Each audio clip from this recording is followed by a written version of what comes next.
This is Go Acadiana with Ken Romero and Dr. John Sutherland. John may be joining us just a little bit later this afternoon. But joining me today on the phone from Washington is Matt Koch. He's from the U.S. Chamber, the Institute for 21st Century Energy. Good afternoon, Matt. Good to have you with us. Thank you for having me. Hey, listen, anytime we can talk about energy in South Louisiana, it's great. There's been so much talk about the Keystone pipeline, and today was the last day to make public comments, correct? That's correct. In fact, you can still make comments, hopefully in support of the pipeline until about midnight tonight. And how do we go about doing that? I would suggest that you go to our website, www.energyxxi.org, and submit your comments there, and it will go right to the State Department. Or if you choose, you could go to the State Department itself, www.state.gov, and you can submit your comments there. So, Matt, is there any way of knowing how the comments have been going? Are we getting more in favor or more going the other way? You know, I hear reports at times that it's 2-1 one way or 2-1 the other. I don't know how people can keep track. I know there's a lot of comments, and people on both sides have submitted them. Some supporters I know submitted today. They claim about 1 million signatures, and I know opponents were over at the State Department today trying to hand deliver what they said was 1 million or more comments as well. So, we'll see that at some point State will let everyone know what happened and how many people commented. The way things have been going with the Obama administration, I just wonder whether those comments actually mean anything. Even if we were 4-1 in favor, would it actually mean anything to the administration? You know, that's a good point. I would like to say I don't know what's going to change their mind or make them make a decision as soon as possible. We've been through 5 environmental reviews over 5 years of studying this pipeline. The facts are in our favor. In fact, the public is supporting this. Beyond what happened during the comment period, poll after poll has shown, in fact, one today from the Washington Post indicated that 65% of Americans, including the majority of Republicans, Democrats, Independents, support building the pipeline. So this is an unfortunate project it's a project that's unfortunately got caught up in politics. Mm-hmm. For being from South Louisiana, every time I hear of somebody being opposed to a pipeline, I want to say, just remember that when you try to fill up your car at $8 a gallon, or you don't have natural gas going to your house in the wintertime. And this winter proved that point. There were a lot of people up north that were screaming they could not get a hold of enough natural gas or heating oil, and the prices were exorbitant.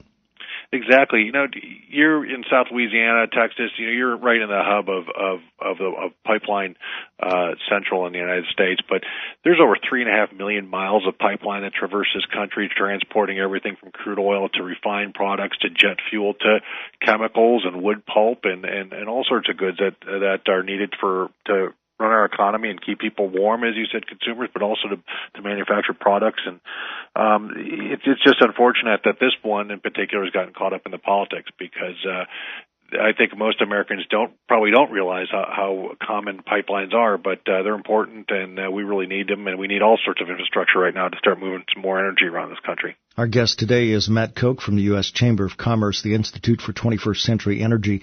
Matt, how many jobs are they estimating the Keystone Pipeline will generate? You know, the State Department's own numbers, just from the recently released final environmental impact statement, say there's going to be 42,000 jobs associated directly or indirectly with the construction of the project over 2 years. But they also go on to say and point out the millions of dollars in investment that's going to be made, billions in not only constructing the pipeline, but the benefits to our gross national product. And you know, after the 2 years are over with, that energy is not only going to help our country, but the additional construction of more projects up in Canada. This pipeline is also going to bring down crude oil from North Dakota and Montana area. The continued expansion of those projects has already been projected to support thousands of jobs here right now, but also is going to increase to some estimates as high as 500,000 jobs by 2035. Will be supporting the expansion of these projects up in Canada, and that's significant. I mean, that's significant.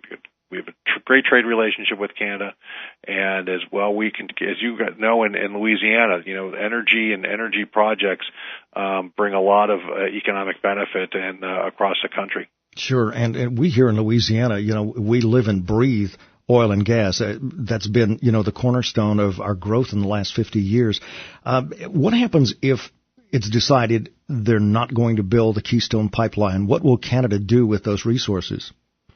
They're going to continue to develop them. The State Department's own study just released recently said that they're going to continue to develop these oil sands, and that product is going to end up getting to markets somewhere in the world. Now, we are fortunate that while this pipeline's been held up, that there's been some other pipelines bringing that crude into the United States, but also the rail industry has stepped in, and the other sorts of shipping industries, like the truck transportation industry, have been stepping in to move this product around. But it will get to market. There's no question that this is going to get developed, and the State Department has indicated that now, like, stopping one project won't stop this from getting developed, and these resources are going to be utilized. Yeah, they'll be utilized somewhere. I just hope they go to help South Louisiana's economy and the nation's economy, but I'm starting to have my doubts.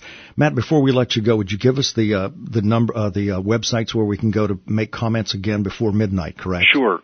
We'd welcome anybody to come to our website, www.energyxi.org.